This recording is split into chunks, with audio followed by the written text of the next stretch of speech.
Diocesan Conference back in October last year, we launched the new Diocesan Vision. The vision has been very well received. It isn't something that's prescriptive, telling ministerials what they have to do, but it's about considering ways in which we engage with God and with our communities. In the 5 branches of the vision, we think about discipleship and stewardship, very much focusing on getting closer to God and to being the people that He wants us to be. In equality and diversity, social justice and our care for the environment, we're asked to think about how we share God's love through our words and through our actions. To help with delivering the vision, various resources have been produced, including various courses which a lot of ministry areas have used to date. We also introduced what is called Faith in Our Future Planning.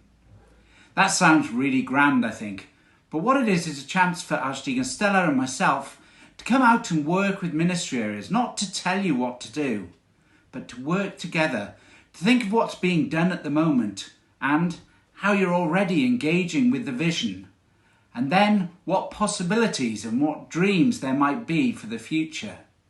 Because we need to dream, we need to think of possibilities. There isn't a one-size-fits-all planning session.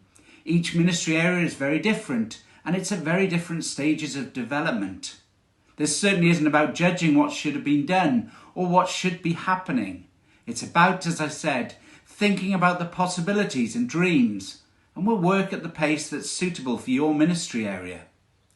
But we need to do those initial meetings to know what that might look like, to ask the questions, to listen to you. Following the conference, we asked ministry areas to invite us to spend perhaps a couple of half days working through some of this planning. We've only received a small number of invitations, although I'm very pleased to say that there have been more inquiries recently. We genuinely think that this is good and useful planning. Some ministry areas have said that they want to get structures right before doing this, but I think this planning needs to go alongside structure building. What we're thinking about in this planning is about why we're here as Christians, things that can be exciting and energizing for us. They're about building the confidence to know that our churches are relevant, essential parts of our communities, and that they can grow in all kinds of ways. Recently, the Diocesan Board of Finance and the Standing Committee agreed that from September, all diocesan grants should only be given if the planning has taken place or there is at least a date in the diary for it to happen. This isn't a big stick approach, although it might initially sound like it.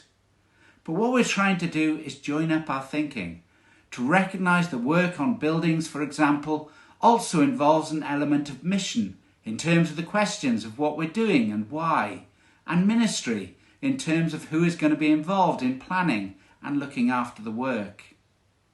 Another example will be for those that have received support for Ministry Share, who may need to be thinking about the longer term picture of what the future looked like. And as a diocese, we want to help by being involved in some of that thinking and some of that planning. We want the grants on offer to be very well used because that shows that things are happening. We have grants available, for example, for team building for ministry areas, for ministry area development, and also social responsibility, as well as some of the more well-known and traditional grants. I think the Diocesan Vision is exciting because it gets to the heart of us and our relationship with God, and also our relationship with other people in our communities, and our care for the world, which we're given as an incredible gift. As a diocese, we've done a 10-year plan with a lot of detail in it. We've done it with the confidence that we have a future where growth is possible, where it is realistic, where our churches are joyful and welcoming signs of God's presence amongst us, and where we're working together, lay and ordained ministry areas, archdeaconries, and the administration side of the diocese, to offer real signs of God's transforming love.